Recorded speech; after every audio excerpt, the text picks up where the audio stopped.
teman-teman kita berdoa. Malam hari ini Tuhan, saya percaya Engkau hadir di antara kami Tuhan. Maka dengan kehadiran-Mu Tuhan, kami bebaskan roh kami Tuhan untuk Kau bentuk. Kami bebaskan telinga kami untuk mendengarkan perkataan Tuhan. Ini adalah satu momen yang langka Tuhan, di mana kami bisa ada di dalam hadirat-Mu. Amen. Dan kami bersyukur atas itu, bahwa kami manusia yang sederhana ini, yang tempatnya dosa, itu layak ada di hadirat-Mu. Terima kasih Tuhan. Terima kasih buat puji-pujian, terima kasih buat kekuatan yang baru. Terima kasih buat setiap mujizat yang Kau buat dalam hidup kami. Kami siap Tuhan untuk dibentuk, kami siap untuk mendengarkan firman pada malam hari ini. Haleluya. Sama-sama kita katakan amin. Silakan duduk teman-teman semua. Shalom. Shalom. Sudah hampir 1 tahun ya ada di sini lagi. Hari ini saya terima kasih sama teman-teman semua, khususnya pengurus tempat ini. Ini surprise banget ya, bisa berdiri menikmati ruang ibadah. Saya selama ini melihat ikutin ibadah cuma virtual, tapi ini benar-benar ada di sini. Ya kita percaya Roh Kudus lagi bekerja ya, memblokir setiap virus yang ada. Amin. Ya. Jadi kita bisa nyaman ibadah di sini, kita bisa nyaman interaktif, kita bisa nyaman dengerin firman Tuhan. Ya, sebelumnya perkenalan dulu, nama saya baru lihat wajah-wajah baru ya, jadi saya memperkenalkan nama diri, nama saya adalah Olivero Austin. Ya, saya sudah menikah, saya punya 1 istri dan 2 orang anak yang masih kecil-kecil ya. Anak saya pertama 8 tahun, yang kedua 2 tahun. Juga aktif dalam pelayanan dan saya melihat kasihan generasi adik-adik kita kayaknya saat ini mereka terhambat untuk menikmati Tuhan dengan kondisi yang seperti ini. Jadi kita bersyukur, kita harus bersyukur ya. Saya sampai nggak bisa ngomong nih, karena saking semangatnya gitu, saking excitednya, saking nggak nyangka ternyata gereja ini masih bisa kepakai buat ibadah. Iya, dan teman-teman harus bersyukur. Ya sampai hari ini semuanya sehat, masih bisa ibadah, nggak digerebek, nggak digap sama Satpol PP. Ya, serius. Proyek saya hampir rata-rata semuanya harus nyertain surat keterangan sehat. Kalau nggak disamperin Satpol PP, diblokir, dan semua orang yang kerja di situ harus dikarantina. Ya, ini kemurahan, ini benar-benar kemurahan. Dan kalau orang bilang mujizat itu susah, Tuhan jauh saat ini, no. Kalau sampai hari ini kita masih bisa ngobrol kayak gini, itu berarti mujizat Tuhan masih ada. Amin. Amin. Haleluya. Wah sedikit banget. Amin. Amin. Baik teman-teman semua, sesuai dengan tema kita akan belajar malam hari ini. Ya teman-teman pengurus, kalau saya udah ngomong kelebihan dari 3 jam, tolong diingatkan ya. Oke. Udah siap luar biasa. Extreme impact artinya apa dalam bahasa Indonesia? Larang rokok. Nah, baru saya mau bilang itu. Ya. Extreme impact itu artinya jagalah kebersihan. Bener, saya dari SMP terbiasa makan permen, bungkusnya saya kantongin. Haleluya. Ada yang begitu nggak di sini? Saya. Ya. Tapi SMP kita beda jauh ya. Jauh banget. Iya, pasti tetap tuan saya. Canda. Dari SMP saya terbiasa makan apa aja, bungkusnya nggak pernah saya buang sembarangan. Karena saya pikir saya nggak bisa jadi menteri, DPR, presiden, tapi saya mau jadi pengaruh buat bangsa dan negara. Yes. Minimal nggak bikin banjir. Ternyata itu, saya pikir saya sendirian. Ternyata saya ketemu beberapa orang yang sama punya pandangan seperti ini. Ya kita sih cuma bisa ngelakuin hal yang kecil. Tapi kan dengan melakukan hal yang kecil itu berbanding lurus dengan kesetiaan, maka Tuhan akan lihat orang-orang kayak gini perlu Tuhan promosiin. Amin. Amin. Iya. Firman Tuhan tuh bilang kalau kita setia sama perkara kecil, maka Tuhan akan mempercayakan Tuhan akan mempercayakan apa? perkara besar. Perkara yang besar. Makanya hari ini saya bisa jadi kayak gini, ada di sini gitu. Ya itu karena hal kecil kayak gitu. Dan itu ekstrim. Bilang dengan dirinya ekstrim. Ya, dilarang merokok itu ekstrim. Ya, khotbah di sini di depan ngerokok, ya hancur. Ya, karena Tuhan kayak gitu ya udahlah, biarin aja. Dia nggak kenal Tuhan kayak extreme impact. Sebenarnya teman-teman bisa lihat, teman-teman sekarang bisa jajan ya, bisa jajan di virtual, teman-teman bisa jajan di online untuk lihat khotbah yang bagus ya. Bersyukur banget malam hari ini kita bisa khotbah, mendengarkan khotbah onsite karena teman-teman nggak bisa cepetin saya di sini. Sini teman-teman nggak bisa cepetin saya ya. Kalau teman-teman nonton di YouTube, teman-teman bisa cepetin ngomong apa sih ini dia nyampe ke persembahan. Ya. Ngaku aja lah, saya juga nggak analisis kok. Jemaat saya kayak gitu. Iya karena kita kan ibadah online, kita persiapan segala macam, kita golongan orang-orang yang nekat ya, semua orang nggak boleh pergi, kita nekat datang ke gereja bikin ibadah online, bikin rekaman. Pas kita lihat track view-nya di YouTube, ternyata yang cuman hide and seek ya, cuman ngeliat view 3 menit, habis itu dia ganti ada berapa persen. Yang dengerin firman Tuhannya doang, ada berapa persennya puji-pujiannya doang, nggak dengerin firmannya ya. Makanya itu kan namanya di online kita bisa jajan mau dengerin si gereja inisial 3 abjad ya, boleh 4 abjad, 4 abjad GSDA, 4 abjad ya, GSDA. Mau dengerin mana terserah, tapi malam hari ini saya bersyukur sekali teman-teman yang bisa cepetin saya. Mari kita sama-sama dengerin firman Tuhan seutuhnya. Amen. Amin. Amen. Amin. Oke, sebelum lanjut, bro, nyala bro. Tuh. Oke. Saya ucapkan selamat Hari Nasional Kaum Muda GSCA dan Hari Sumpah Pemuda. Ya, tepatnya di bulan Oktober ini juga, momen-momennya sama. Ya, jadi kita benar-benar merasakannya semangatnya. Haleluya. Iya bro, nggak nyampe nih, nggak nyampe ya. Maaf ya teman-teman, sebentar. Wajar dari tahun lalu nggak pernah khotbah sampai sekarang tengah nyala gitu. Mau nggak? Mau. Okay. Saya mau ajak kita semua berhubungan dengan Extreme Impact. Kita sama-sama belajar fungsi kita sebagai anak-anak muda. Kalau firman Tuhan catat, sama-sama kita buka di Mazmur 127 ayat 4.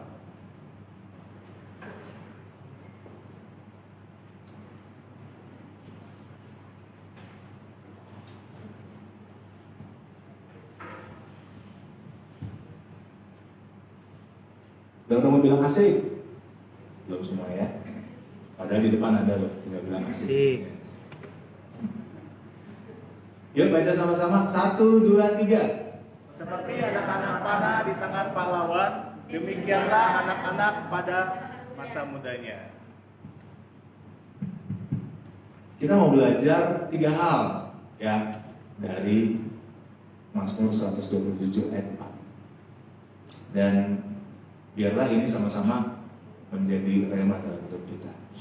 Ada 3 hal dibutuhkan untuk kita sebagai anak muda yang dibilang sebagai anak panah. Ya, yang pertama yang kita butuhkan adalah sasaran. Sasaran teman-teman. Sasaran, ada orang bilang sasaran, fokus, mimpi, visi, no problem. Tujuannya cuma satu, sasaran. Ya. Saat kondisi seperti ini, banyak sekali hal-hal yang bisa mengaburkan mimpi kita, sasaran kita, visi kita, dan yang lain-lainnya. Kabur, hilang. Karena kita terhimpit sama masalah yang kayak gini. Yang kita pikir, oh bulan depan habis lah, Indonesia nggak kena, orang-orangnya jorok, ya nggak bakalan kena virus corona gitu. Tapi kenyataannya ada yang meninggal. Keluarga gua mah aman-aman aja, tapi ternyata keluarga gua aman. Semuanya mungkin aman, tapi finansialnya nggak aman. Akhirnya semua kabur, kita punya sasaran. Kabur, banyak hal yang buat sasaran kita kabur ya. Next, saya gampangan bilang gitu. Next, nggak mau ya? Coba. Banyak hal yang buat sasaran kita kabur. Saat ini ya, dalam kondisi kayak gini teman-teman lebih banyak waktu kosongnya dibanding waktu produktifnya. Ya, karena biasanya orang produktif tuh kalau dihitung-hitung orang kerja ya, orang kerja kayak saya di lapangan, saya kerjanya paling 1 hari 8 jam, macet-macetannya 4 jam, jadi 12 jam di luar. Ya, itu udah standar tuh kalau di Jakarta. Sekarang macet-macetannya nggak ada Jakarta. sepi, enak banget, bahan bakar irit, ya. Gak ada macet-macetan, Jakarta sepi banget. Saya dari Maret sampai hari ini nggak pernah WFA, ya. Jadi kalau saya tertular virus corona udah pasti, selamat ya teman-teman, mengundang orang yang tertular virus corona, tapi udah pasti itu, ya. Saya rajin ya, saya rajin rapid, saya rajin cek lab, saya semua saya akui sampai hari ini, dan tidak kenapa-napa. Haleluya. Iya, ini mujizat loh, nggak tahu kenapa. Kalau teman-teman pernah baca di online ya, cari PT Epson sekarang, coba cari deh. PT Epson sekarang itu tertular 1.380 orang positif COVID. Pegawainya. Yes, betul. Dan saya lagi project di situ. Jadi saya 1.381-nya. Tapi benar. Dalam kondisi hari Sabtu saya mau berangkat, tiba-tiba orang-orang sana bilang nggak usah jalan dulu Pak, minggu depannya aja, dibilang gitu. Ternyata dari Sabtu itu mulai masa inkubasi orang-orang tertular. 1 minggu itu, dan saya datang hari ke-7. Kalau bukan Tuhan siapa coba? Iya. Kita udah siapin semua mau berangkat hari Sabtu ini, tapi ternyata banyak sekali yang bilang Pak jangan berangkat hari Sabtu ini karena kalau kerjaan nggak kelar nanti kita kena inspeksi, SP, bla bla bla. Oke, kita nggak datang, nggak apa-apa. Sabtu depannya kita baru berangkat. Ternyata hari Selasa berita itu keluar 300 orang. Habis itu nambah. Sabtu itu saya datang 1.380. Dan mereka udah PCR swab 20.000 karyawan. Dan saya datangin tempatnya lagi. Berarti bisa aja kan saya kena, tapi ya itu. Saya percaya ya Tuhan masih bikin sesuatu sampai hari ini. Amin. Iya, masih bikin sesuatu sampai hari ini. Yes. Kalau sampai saya berdiri ya di sini, berarti Tuhan masih ngelakuin sesuatu. Dan saya nggak mau sasaran hidup saya, visi hidup saya, target hidup saya kabur sama banyak to-do list yang nggak jelas lah, ya. Masalah yang terus menghimpit, saya nggak mau kabur. Makanya saya set prioritas. Saya set prioritas hidup saya. Pertama prioritasnya adalah sekarang kita harus menjaga selain iman, imun. Ya. Amin. Iya dong. Imun. Saya mau sehat. Saya semenjak corona malah turun berat badan saya sekitar 10 kilo. Kan puji Tuhan. Pada nanya ya, gimana tuh turun 10 kilo? Dengan nutrisi seimbang. Olahraga yang banyak tidak akan mengurangi, hanya membakar kalori, tidak akan mengurangi lemak dalam tubuh. Tapi dengan nutrisi yang seimbang, hidup sehat, tidur teratur, berat badan turun. Serius. Yang itu kan thank you. Jangan jadi tunjukkan, nggak sopan loh, tunjukkan.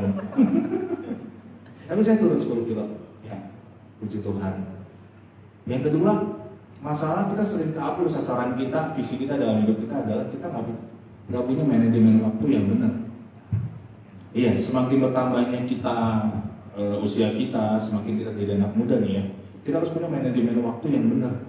Kalau kita orang yang nggak bisa, kita bikin to-do list, ya, bikin rundown, nggak apa-apa. Tapi memang itu ngebantu, dan saya adalah orang yang waktunya mepet-mepet, makanya saya selalu tulis, ya. Nanti hari ini ada ibadah di sini 18.30. Udah saya bikin prioritas dan saya bikin rundown hari ini. Karena saya dari Cikarang tadi langsung ke sini. Wah, saya kebayang pasti macet nih. Gitu. Tapi ya puji Tuhan di sini ada kamar mandi yang bisa dimandiin ya. Jadi saya mandi di sini. Namanya kamar mandi yang bisa dimandiin. Ya. Puji Tuhan, terima kasih buat kamar mandinya. Sasaran, fokus, visi, mimpi itu bisa hilang gara-gara manajemen waktu yang nggak benar. Ya. Yang berikutnya itu juga bisa hilang kalau kita punya hobi yang tidak terarah. Ya, hobi boleh sah-sah aja, bisa ketemu komunitas, bisa ketemu peluang-peluang yang lainnya. Tapi kalau nggak terarah, banyak buang waktu sampai jadi berhala, kabur tuh sasaran hidup kita, habis waktu kita di situ. Saya sudah renung aja deh, sebelum kondisi kayak begini nih yang benar-benar semuanya mepet dan benar-benar harus diatur. Kemarin kita pasti ngelakuin satu hobi yang bikin kita lost segala sesuatu, keuangan kah, waktu kah, hal-hal yang penting.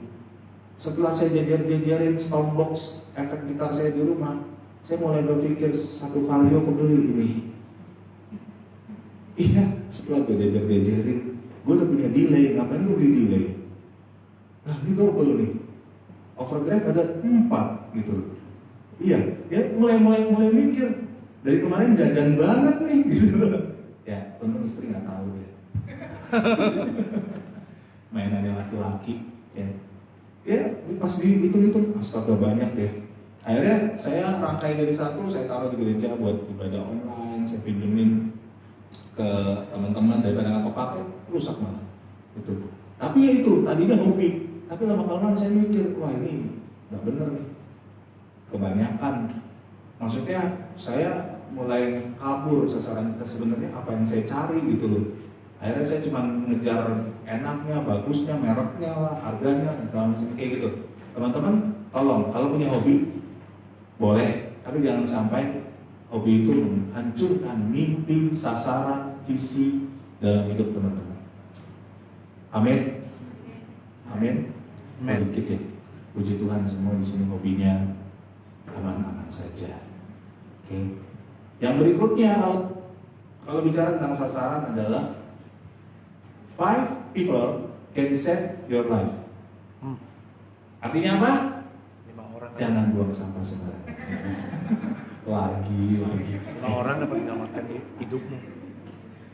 5 orang Dapat menyelamatkan hidupmu. dapat menyelamatkan hidupmu. Sekarang kan gubernur kita menerapkan protokol boleh berkumpul dalam satu ruangan yang besar tapi 5-5. Iya begitu. Kalau teman-teman baca ya. Iya, PSBB. Ya PSBB butir-butirnya itu ada. 5. Saya mau ceritain nih. Saya nggak tahu kalau tahun ini bakal seperti ini. Tapi 2019 sebelum masuk 2020, saya putusin sama diri saya. Saya akan membuang setiap komunitas hahaha. Tahu komunitas hahaha? Komunitas yang cuma isinya hahaha, ya, yang arahnya nggak jelas kemana-mana. Yang handphone kita jam 3 pagi pun masih masuk tuh. WA, nah itu komunitas hahaha itu. Ya. Kayaknya nggak pernah tidur di orang-orang 24 jam. Serius, itu ramai banget di komunitas. Udah gitu stikernya mengarah-mengarah lagi gitu ya. Stikernya kurang pakaian semua. Nah ini saya udah mulai lihat, ini nggak bagus nih, nggak lucu. Porno nggak lucu kali gitu. Porno ya porno, ya jokes ya lucu gitu. Ini nggak lucu, jangan dilucu-lucuin. Tapi saya nggak mau di situ nggak jadi terang juga. Tapi saya juga nggak mau, saya terlalu strike gitu, akhirnya nggak punya teman. Akhirnya saya bilang sama komunitas HI, ya, arisan glowing ya. Kayak gitu, ya, pokoknya Glowing. yang kira-kira waktu saya banyak kebuang di sana, saya bilang sama mereka, teman-teman semua, handphone saya cuma 1. Saya cari duit dari sini. Dan saya minta maaf kalau saya harus keluar dari beberapa WA group. Karena saya bukan orang yang multitasking, bisa multifokus. Saya nggak bisa kayak gitu teman-teman. Ya, jadi saya mohon maaf kalau saya keluar, tapi kita masih berteman ya, masih silaturahmi, kalau perlu apa-apa japri. Saya keluar, saya mulai ketemu satu orang japri saya. Om Oli kenapa keluar? Nah ini orang bener. 2 orang, 3 orang, dan itu yang bukan HI tapi orang-orang serius, orang-orang pebisnis, orang-orang yang pandangannya jauh, yang duitnya nggak kehitung ya, setiap hari kerjaan cuma jalan-jalan gitu. Mereka WA saya gitu. Dan di situ saya mulai ngerti. Dan riset pun menyatakan bahwa 5 orang di dalam hidup teman-teman itu mempengaruhi 5 tahun teman-teman jadi apa. Itu istilahnya kalau dalam bahasa psikologinya ring 1. Ring 1 lo nentuin lo 5 tahun jadi apa. Ya, kalau dari sekarang udah zaman susah gini, ring 1-nya kita masih hahihi gitu, ya ketahuan 5 tahun ke depan juga kita masih hahihi. Iya. Dan ternyata dunia dengan perubahan bentuk yang seperti ini yang adanya corona yang membuat kita semakin mengecilkan kelompok kita dan semakin menajamkan dalam isinya gitu loh. Kita dibentuk seperti ini. dunia bentuk kita seperti ini. Ya harus benar-benar berkualitas. Karena cuma alpha itu istilah buat leader yang punya kemampuan bisa meng-attract kelompok yang cuma alpha yang akan bersinergi dengan alpha. Ya, cuma leader alpha yang akan ngerasa bersinergi dengan leader alpha. Dan kalau teman-teman nggak jadi alpha, satu hari nanti teman-teman cuma jadi orang-orang yang diinjek-injek. Dan sasaran teman-teman nggak akan sampai. Orang nggak akan dengar orang yang ada di bawah. Serius. Orang nggak akan dengar orang yang ada di bawah. Kalau kita mau didengerin orang, jadilah orang yang ada di atas. Sasarannya kena, isinya kena. Kalau teman-teman masih senang main-main di bawah, ya udah hari gak apa-apa, itu pilihan. Tapi jangan berharap sasaran, visi atau mimpi teman-teman cepat terwujud. Amin. Gak apa-apa, aku gak diundang lagi, rasanya kayak ditamparin, no problem. Tapi hidup teman-teman selamat. Amin. Karena aku pernah lewatin itu, aku gak ngomongin orang lain nih, korban komunitas sehari. Saya ambil korbanin anak istri loh. Saya lebih loyal sama komunitas dibanding family time. Bajingan gak? Bajingan. Bener-bener suami yang gak benar gitu. Melukai gak? Melukai. Saya bikin timbangannya gak seimbang di keluarga saya. Padahal anak istri saya adalah ring satu yang membuat saya sukses 5 tahun ke depan. Tapi saya pilih hahihi, glowing gitu. Nah teman-teman masih muda, masih banyak waktu untuk pilih 5 orang itu. Amin. Jangan ngerasa gimana ya, karena kita ini korbannya duluan. Ya ini korban, jadi korban yang dicerita supaya jangan jadi korban sama kayak saya. Yang kedua, ya dalam anak panah kita mau bahas tentang who's the real heroes. Yang artinya apa? Siapa sebenarnya pahlawan? Itu. Jangan dibilang jangan buang sama sembarangan lagi. Siapa sebenarnya pahlawannya? Ya. Yang kedua, kadang-kadang kita merasa dalam setiap masalah kita, hidup kita, ya kita pahlawannya. Kita pakai kekuatan kita untuk beresin masalah kita. Ya. Kita pakai kemampuan kita seluruhnya, skill yang kita punya, ilmu yang kita pakai, kita dapat dari karena kita sekolah, gelar yang panjang, ya. Sampai ALM nanti gelarnya, ya. Itu dengan kekuatan kita sendiri dan kita bilang, gue bisa, gue pahlawannya. Saya mau ingat itu teman-teman, nggak salah usaha, nggak salah jadi pahlawannya. Tapi kalau teman-teman tahu ada pribadi yang bisa bikin semuanya lebih lancar daripada usaha teman-teman, namanya siapa? Yesus, jadiin dia pahlawannya. Amin. Itu bukan old school. Itu keren. Kalau ngaku anak Tuhan, ya itu kayak gini loh. Kita posting di IG kita, dagangan kita somai. Ya. Sorry, saya koreksi ya. Kita posting somai, ya. Tapi dagangan kita pempek. Waduh. Kenapa Mbak? Kita posting somai, tapi dagangan kita pempek. Kita bilang kita anak Tuhan, tapi kita takut bilang Yesus. Itu sama tuh, mirip. Itu di ilmu bisnis, ini orang-orang yang mulai ngaco gitu. Arahnya udah mulai nggak jelas. Dagangannya orang pempek, postingnya makan somai. Gitu. Ya, itu sama. Dan mulai hari ini masalahnya adalah kenapa Injil itu nggak dengan mudah sampai? Karena kita sendiri nggak pernah menyatakan iman kita itu dengan universal di mana aja. Teman-teman nggak akan kena kristenisasi sekarang, serius. Kalau buka di online, itu semua ibadah online udah banyak. Dan itu sah, itu nggak apa-apa. Apalagi kalau ngomong puji Tuhan, Tuhan baik, Tuhan Yesus baik. Ngomong aja, di mana-mana. Iya. Kalau ada orang yang bilang Alhamdulillah baik, itu kenapa kita nggak boleh bilang puji Tuhan, Tuhan Yesus baik? Sah kok. Sah aja di negara Pancasila. Amin. Ya. Dan jadi kalau kita tahu ada pribadi yang bikin sesuatu yang lebih mudah, yaitu namanya Yesus. Kita kasih dia Yesus jadi pahlawan hidup kita. Amin. Yang pertama tadi adalah sasaran, yang kedua adalah biarlah Yesus jadi pahlawan untuk kita. Yang terakhir itu anak panah. Ya. Nggak nyampe nih, bro, tolong mencetin dong. Kejauhan sebelumnya.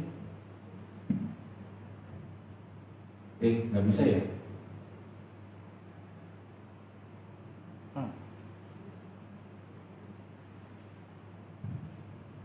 Tunggu sebentar ya, boleh ya. Yang ketiga itu anak panah. Yang pertama itu sasaran, yang kedua jadikan Yesus sebagai pahlawan. Yang ketiga anak panah. Anak panah itu harus diterbangin, teman-teman. Ya. Kesasarannya. Kalau enggak, dia akan tetap ada di tempatnya seperti itu. Dan kenyataannya teman-teman untuk terbangin anak panah itu harus ditarik kemana? Ke belakang. Dari ke belakang. Dari ke belakang itu bicara tentang hidup teman-teman, ya. Jadi dibawa ke tempat di mana teman-teman harus dimurnikan. Teman-teman harus melihat tuh enaknya hidup, ya. Teman-teman punya harapan apa? Tiba-tiba sang pahlawan kita ya mengizinkan terjadi yang lain dalam hidup kita. Karena kita ini lagi masuk dalam kondisi itu. Kita semua lagi dilihatin sama Tuhan. Itu sayang banget ya, kemarin investasinya nggak terarah gitu loh, kita belanja ini itu, sekarang ternyata akhirnya kita nggak bisa saving, duitnya habis. Jadi kita lagi dilihatin Tuhan kayak gitu. Yang kerja di kantor dapat pemotongan gaji dari 10, 20, 30%, 50%, habis itu PHK. Iya, Tuhan lagi dilihatin itu semua.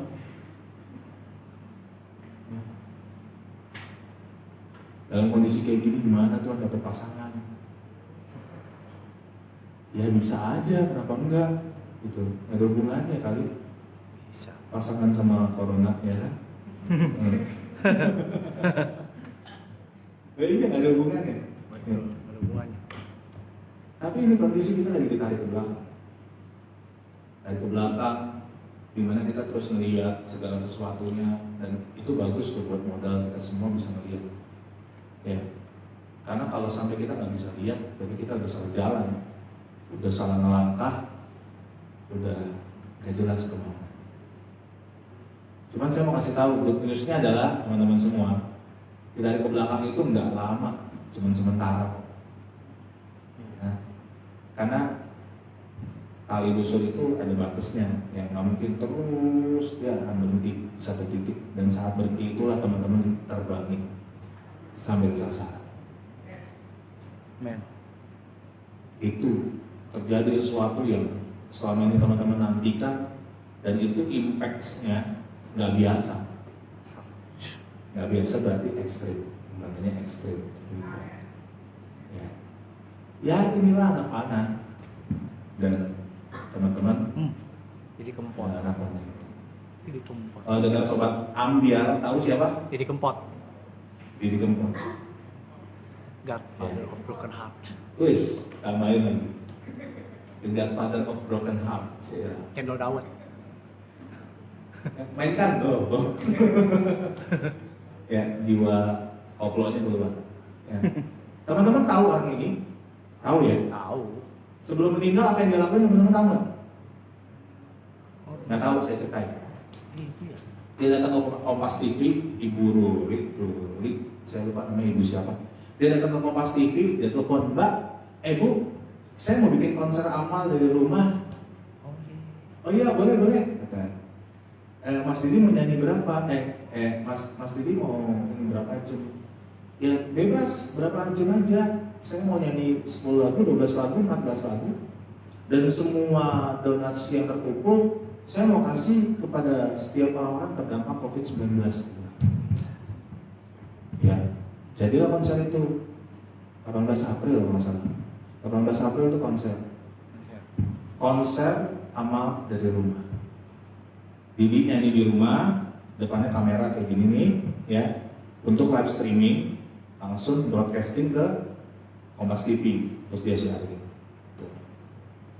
Saya tertarik, saya lihat siapa aja sih artis yang bikin konser amal dari rumah, saya cari-cari yang genrenya mirip dangdut, koplo, ya, Rhoma Irama. Rhoma Irama juga bikin konser dari rumah, gitu ya. Jadi kasih deh, ya. Goyangnya sama sebenarnya. Sonetan. Ya. Terus saya nonton wawancara Ibu Ruri sama Kompas TV. Ditanya, itu Mas Didi nyanyi berapa jam? 3 jam. Di 2 jam pertama itu terkumpul. Tadinya kan lewat kitabisa.com. Kitabisa.com kan punyanya Gojek ya. Ya, jadi orang-orang mau nyumbang lewat GoPay gitu. Ternyata servernya jebol. Jebolnya karena apa? Karena banyak yang nyumbang. Ya, akhirnya orang-orang pada komplain dong, saya nggak bisa akses nih GoPay ini, saya nggak bisa akses kitabisa.com. Akhirnya mereka pakai rekening Kompas TV sendiri, BCA. Bang capek antri. Ya. Sekarang udah nggak capek antri. Ya. Pakai BCA, ya, dan BCA bisa tampung itu. Di pembukaan pertama, setengah jam pertama itu sudah 14.000 orang sumbang. Dan 2 jam terkumpul 5,2 miliar. 5,2 miliar. Pernah nggak sih anak Tuhan pikirin ngumpulin duit paling cepat dengan jumlah besar dalam waktu yang singkat? Tapi bukan anak Tuhan ngelakuin itu gitu. Rasanya saya ngelihat bangga, senang dan terpukul. Karena kontributif saya nggak se-ekstrim dia gitu loh. Dan ini orang gila banget. 2 jam terkumpul 5,2 miliar. 2 jam tutup, udah. Ditutup, dia masih nyanyi 1 jam, closing. Terus ditanya sama Ibu Ruri, Mas Didi ini buat saya takut kan ya kalau dana segini banyak. Ya nggak apa-apa, Ibu Ruri aja atur, kasih ke korban yang terdampak COVID, dia bilang gitu kan. Akhirnya diperpanjang tuh 1 minggu, sumbangan dibuka. Teman-teman apa yang terkumpul? Sampai penutupan terakhir 7,6 miliar.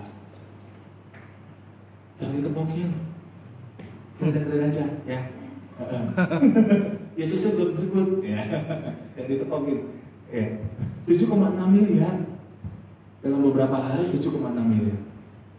Sesudah itu dia bilang, kita mau bikin konser. Habis itu Mbak, kita bikin konser yuk di November ya. Nah, dia mau bikin konser, terima kasih pada alam semesta gitu. Ternyata alam semesta menyiapkan dia untuk kembali pulang. Iya, 7,6 miliar dalam waktu 1 minggu. Dan akhirnya dibagikan pada keluarga yang terdampak COVID sekitar 3.800 sekian keluarga. Poinnya teman-teman, kalau teman-teman mau jadi extreme impact, teman-teman nggak usah ngeles atau belajar atau cari sesuatu untuk dapat sertifikatnya untuk melakukan sesuatu yang ekstrim. Enggak, semua itu ada dalam diri teman-teman. Amin. Amin. Amin. Tuhan sudah titipin talenta buat teman-teman semua. Ya, nggak usah dikubur, nggak usah disimpan, kembangin aja, sah-sah aja. Hidup cuma sekali dan waktu nggak pernah bisa kembali. Amin. Apalagi kalau lakuin buat Tuhan, Tuhan tambah-tambahin. Siapa sih Oliver Austin sampai jadi ketua DKMD 2? Siapa sih? Pernah ngelakuin apa sih? Saya cuma orang belakang layar kok. Serius? Saya kok seneng banget di belakang layar, siap-siapin orang, jadi kru. Kalau acara KKR gitu, setting-setting jadi soundman. Siapa sih saya? Cuman saya pikir ya, saya punya talentanya itu dan saya mau maksimal dalam setiap pelayanan Tuhan. Ternyata Tuhan bilang, ya udah kalau orang kayak gini gak boleh taruh di bawah, harus taruh di atas, biar dia bisa ngomong sama semua orang. Saya mau bagiin sama teman-teman, saya dulu korban sasaran yang gak benar karena hobinya gak benar, prioritas hidup yang gak benar. Ya, banyak waktu yang saya buang. Saya punya komunitas HI yang gak jelas. Ya, sesudah itu saya selalu usaha. Saya pikir saya pintar, padahal saya bodoh. Saya pikir saya bisa ngakalin Tuhan, padahal Tuhan tahu gitu mau dia kali. Iya. Yang terakhir ya, saya males ditarik gitu, hidup saya diliatin Tuhan gitu. Lu tuh, lihat lu tuh, kalau lu begitu kan jadi gimana gitu. Terus Tuhan bawa ke kondisi-kondisi terendah dalam hidup, gimana saya harus berjuang dalam hal finansial. Tapi saya tetap, saya setelah mengerti ini gitu loh, dan saya bagi sama teman-teman, akhirnya saya tidak melakukan hal duniawi, tapi saya tetap berpatok sama Tuhan. Saya bilang, ya saya percaya Tuhan Yesus pasti cukupin saya. Kalau sampai hari ini saya diberkati, nggak kena virus corona, berarti Tuhan ada. Udah gitu aja. Ya, masalahnya Tuhan simpel, yang ribet siapa? Kita ribetin semua keputusan, semua panggilan, semua suara Tuhan dengan versi kita, supaya kita bisa terima. Betul nggak? Ya. Saya ulangin ya. Tuhan tuh simpel, yang bikin ribet tuh kita. Kita ngeribetin suara Tuhan, panggilan Tuhan, maunya Tuhan, kita bentuk dengan versi kita supaya kita bisa terima. Ya. Jadi siapa Tuhannya? Kita, apa yang manggil kita. Orang ini sampai hari ini jadi orang pertama di hidup saya menginspirasi. Meskipun dia bukan hamba Tuhan, tapi saya tahu hati Tuhan ada di dalam hidup dia. Meskipun dia bukan seorang Kristen, tapi hati Tuhan kelihatan banget dalam hidup dia. Murni semuanya dia gak ambil sepeser pun 7,6 M itu. Siapa yang gerakin alam semesta sih? Dan teman-teman, berita baiknya juga, teman-teman pikir ya, wah ini sih orang kayak gini pasti didukung sama pengusaha besar gitu ya, sama orang-orang ternama, ya bos-bos Sampurna, Mile, Bentul, dan yang lainnya gitu, yang transfernya ratusan juta sampai MM-an. No. Tahu nggak? Yang kirim sumbangan tuh 5.000, 10.000, 50.000. Teman-teman bayangin, untuk menuju ke ratusan juta aja dibutuhkan berapa pecahan 5.000-an? Coba kita mendapati cendol dawetnya gitu ya, warga-warga ininya apa, sobat ambarnya dia tuh berapa orang? Coba ada yang bisa, saya aja yang bagi deh. Sebelum kita tutup ya. Berapa? 100. Kalau kita punya 100 juta target kita, dibagi 5.000. Nah, kita punya 20.000 sobat ambiar yang nyumbang 5.000 perak. 20.000 itu baru 100 juta. 7,6 M berapa orang di Indonesia yang sumbang? Dia bahkan sampai ke luar negeri. Ayo, terbuka mata kita gitu, jangan sama yang kecil-kecil lagi. Kita ngeliat, kita harus melihat sesuatu yang besar yang Tuhan udah siapin. Habis corona ini mau ngapain? Amin. Amin. Jangan khotbah malam hari ini, renungan malam hari ini cuman jadi ya sejarah aja gitu tanpa ada sesuatu yang dibuat. Amin teman-teman. Lakukan sesuatu itu. Kalau teman-teman nggak pernah melangkah hal yang kecil, langkah kecil itu nggak akan terjadi suatu perubahan. Ya kita cuma ngomongin orang yang hebat doang. Saya capek melihat teman-teman saya itu pada posting berat badannya turun. Iya. Saya juga capek ngomongin itu, dia berat badannya turun. Oh kenapa saya nggak diomongin sama mereka sih? Oke, kebayang kan? Kenapa kita nggak mau punya rasa pengen jadi bagian dari mereka yang diomongin sama orang-orang? Itu ekstrim. Dan teman-teman saya ada yang lari, ada yang ini, tapi saya nutrisi seimbang. Ya, turun 10 kilo. Nutrisi seimbang. Saya nggak jualan produk per MLM lagi ya.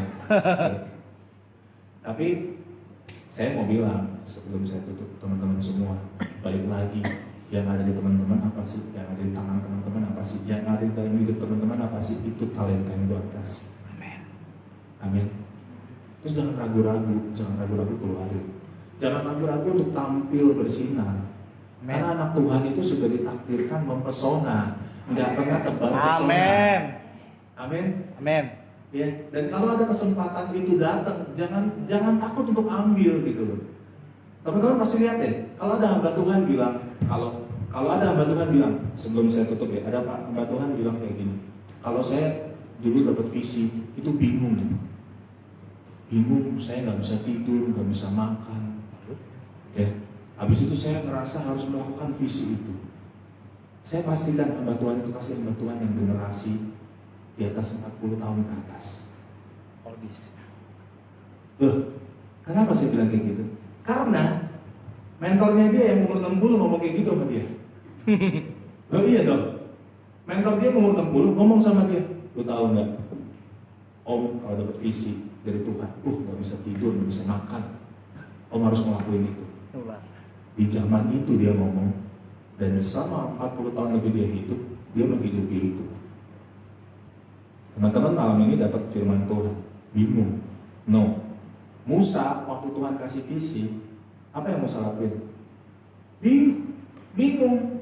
Masa sih bawa bangsa sebanyak itu? Saya kan gak pinter ngomong, Tuhan, salah orang kali. Terus Tuhan bilang, bro, gue kasih saudara lo tuh buat bantu lo ngomong. Namanya siapa? Harun. Beres masalah kan? Beres lo masalah, clear. Musa tetap apa? Bingung. Serius. Iya. Makanya gak ada orang yang hatinya kayak Musa. Belas kasihan itu tinggi banget. Dia sampai bilang, gak apa-apa lu coret nama gue dari kitab kehidupan, nanti bangsa ini siapa tuh orang kayak gitu. Merinding saya tuh kalau dengar orang ngomong kayak gitu. Ya. Tapi Musa bingung. Tapi apa yang Yosua lakukan? Yosua dengar, dia the next. Apa yang dia lakuin? Dia memvibrasi dirinya untuk melihat perbuatan Tuhan yang luar biasa. Terus dia tularkan sama leader juga, orang yang bareng sama dia. Kaleb. Nah bro, lu kan lihat bangsa kita kalau perang gak pernah kalah. Kalau lagi bener, kalau lagi nggak bener kalah. Iya kalau bener dong, kita harus sajikan itu juga.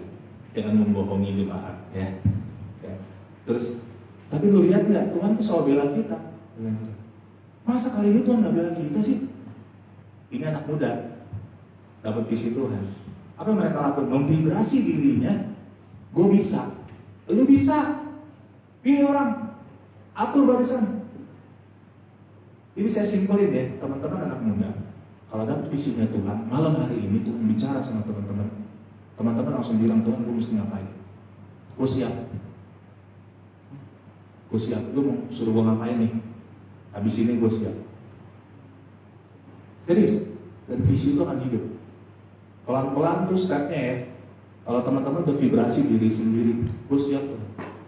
Tiba-tiba dia datang gitu loh. Si Alpan, Tuhan ngomong malam ini, Pan, besok aku mau bawa kamu naik di kantor, gaji kamu naik, kamu dapat promosi. Alpan pasti mikir kan, kondisi kayak gini, dapat promosi. Gimana? Iya benar. Gimana? Gak bisa. Tapi siapa bilang sama Tuhan? Ya udah Tuhan, gue siap. Di perjalanan besoknya, dia sudah memvibrasi dirinya ya, dan memvibrasi alam semesta bahwa dia siap untuk dipromosiin, gaji naik. Di perjalanan tuh ke kantor, tiba-tiba dia melihat mobil bosnya di pinggir, bannya kempes. Oke, dia sampai, bos, kenapa bos? Bannya kempes ya? Ya udah, digantiin sama dia, Bang. Bos, gak usah pegang bos, saya aja bos, gantiin bos. Gantiin bannya, ya udah selesai bannya. Bos, saya temenin di belakang ya bos ya, sampai kantor. Temenin sampai kantor, ya. Nyampe di kantor bosnya, di tengah jalan kantor udah beli minum gitu ya. Enggak, dia bukan niatan mau menjilat bosnya, enggak. Tapi memang karena vibrasinya udah hidup gitu. Jadi orang yang vibrasinya hidup itu pasti memperlakukan segala sesuatunya itu maksimal, mempersiapkan yang maksimal, ya. Ini dia tengah jalan dia pikir bosnya halus nih. Dia mampir dulu ke Alfamart, sebut nama nggak boleh, ya. Dia mampir ke apa itu ya, ke ini sama Aldi, ya. Dia mampir ke situ, dia beli minuman dingin dan kasih bosnya, bos, haus ya, minum deh. Sampai di kantor, nggak lama, apa dipanggil sama bosnya. Makasih ya, saya selama ini cari orang kayak kamu. Wah, ini udah tanda nih. Kita mau buka cabang di sana. Tapi saya belum ketemu orang yang kayak yang pantas di posisi itu, dan saya udah lihat orang maksimal itu kan bisa terjadi. Anak Tuhan. Beri kemuliaan buat Tuhan. Itu simpel, cuman lo yang bikin ribet. Serius? Iya benar juga sih. Iya. Tuhan tuh simpel. Saya semenjak tahu Tuhan saya simpel, saya dengan mudah ngomong, saya mesti kemana Tuhan? Saya mesti ngapain Tuhan? Apa yang mesti saya buat Tuhan? Malam ini saya mesti berdoa apa? Serius? Saya nanya sama Tuhan. Saya nggak mau bohongin jemaat. Saya ini korban yang tadi saya sebut. Teman-teman jangan jadi kayak saya. Kalau teman-teman nggak jadi kayak saya, pasti waktu yang tadinya jadi waste itu akan jadi maksimal. Dan loncatannya akan lebih tinggi, ya, impact-nya itu akan lebih luar biasa, ledakannya akan lebih dahsyat, karena partikel-partikel di dalamnya itu lebih bersih, lebih murni dibanding saya yang ada partikel keinginan saya di dalamnya, ada partikel-partikel yang jadi distorsi. Ya, catat baik-baik. Tuhan simpel, apa yang ada sama teman-teman, bilang sama Tuhan, vibrasiin diri sendiri. Kalian adalah pemimpin muda, bukan pemimpin tua, ya. Tapi jangan jadiin kata-kata saya jokes untuk meledekin yang tua, yang nggak boleh, dosa, ya. Kalau om dapat visi Tuhan, om pasti bingung, nggak bisa tidur. Iya om kan pendeta tua, jangan bilang kayak gitu, nggak boleh, ya. Ini saya cuman vibrasiin teman-teman. Kenapa itu bisa jadi turun temurun loh kata-kata itu, dan saya mau stopin itu, serius. Kenapa? Bikin lama hidup teman-teman, lama hidupnya. Teman-teman cuma nunggu, nggak ngelakuin apa-apa. Padahal sejuta ide itu ada sama teman-teman. Amin. Iya, nggak pernah ada orang itu nggak ada isinya. Kalau orang nggak ada isinya, diajak ngomong juga diam aja. Dan itu bukan orang, patung. Setiap orang tuh ada isinya, Amin. ada kelebihannya. Tuh loh, nggak ada yang sama. Dan itulah kekuatan di dalam Tuhan. Yes. Amin. Saya undang teman-teman musik, teman-teman worship, boleh maju ke depan. Kita teguhin hati kita untuk panggilan kita, supaya impact dalam hidup kita jadi lebih ekstrim.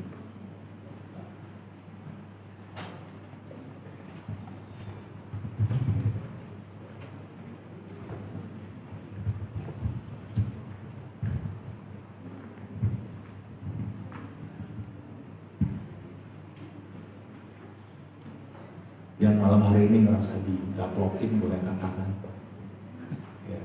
Yang ngerasa kayaknya firmannya tuh ngerasa tuh kayaknya musik banget gitu.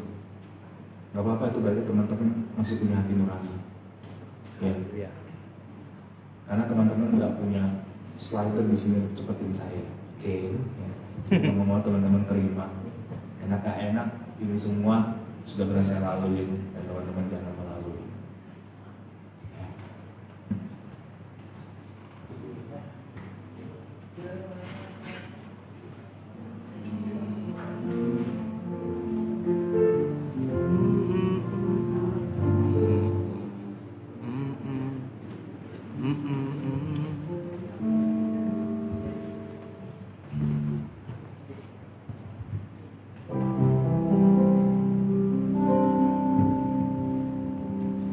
Ujian ini yang mengatakan sungguh indah, Robert Enoya.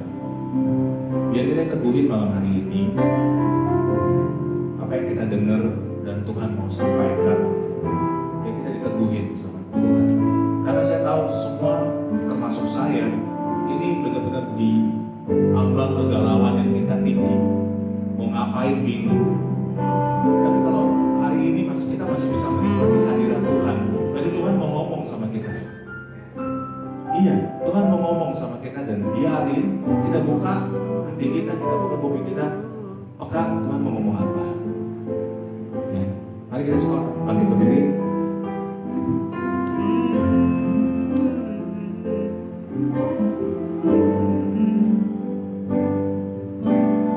Kemanakah aku dapat pergi? Menjauhi rohmu yang suci, tak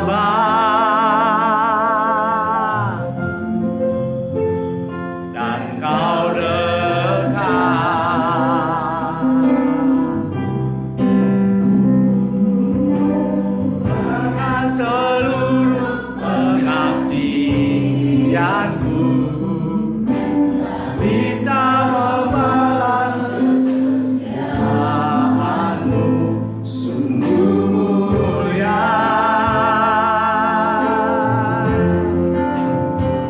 dan berharga.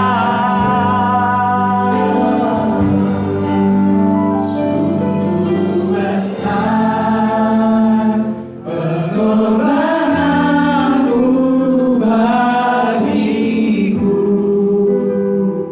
terlalu dalam untuk dimengerti.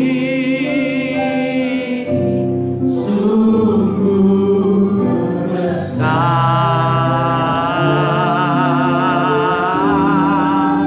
sungguh indah yang kau pikirkan tentangku, tak terselami bagiku. Oh, sungguh indah. Dan kemanakah aku dapat? Kemanakah aku dapat pergi, menjauhi rohmu yang suci, kau sahabat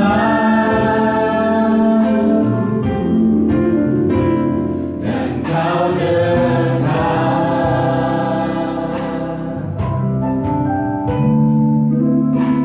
Bahkan seluruh pengabdianku tak bisa membalas kesetiaanmu, sungguh mulia dan berharga.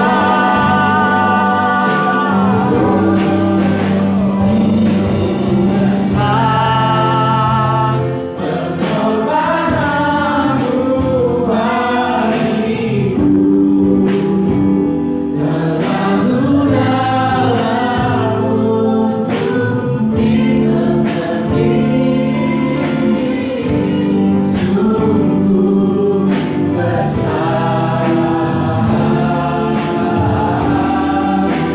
sungguh indah yang kau pikirkan tentangku, tak terselami bagiku.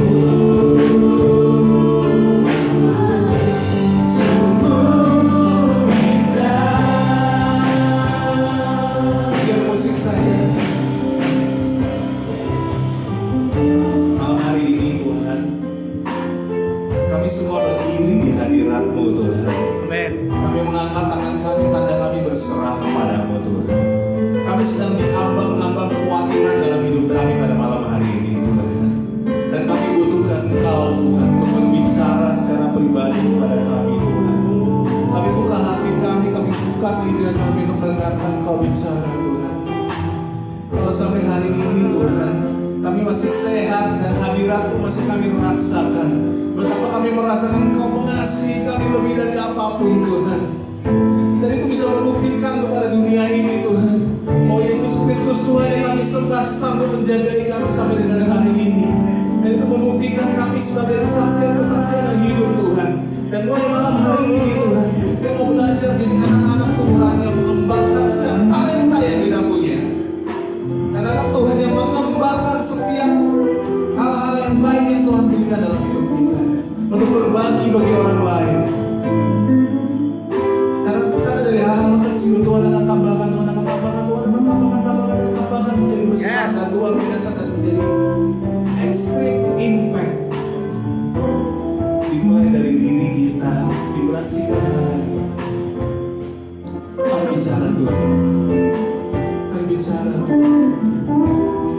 Dalam nama Yesus, dalam mata kaya masih kiara mata kaya masih apa? Sikiara mata kaya mahara mata kaya masih kiara dalam mata kaya masih kiara dalam mata kaya masih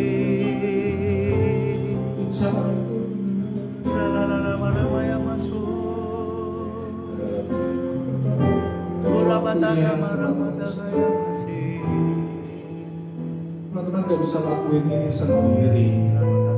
Kalau ada kesempatan yang luar biasa malam hari ini, Yes. mari kita gunakan itu dengan sebaik-baiknya. Tuhan sedang berjalan dari bangku ke bangku untuk menyampaikan sesuatu kepada teman-teman. Merasakan dia memeluk. Yes. Jangan biarkan air mata itu tertahan, biarkan menetes di pipi. Dia tahu. Dia akan menampung itu Yes. dan menaruh di kehidupannya. Amen.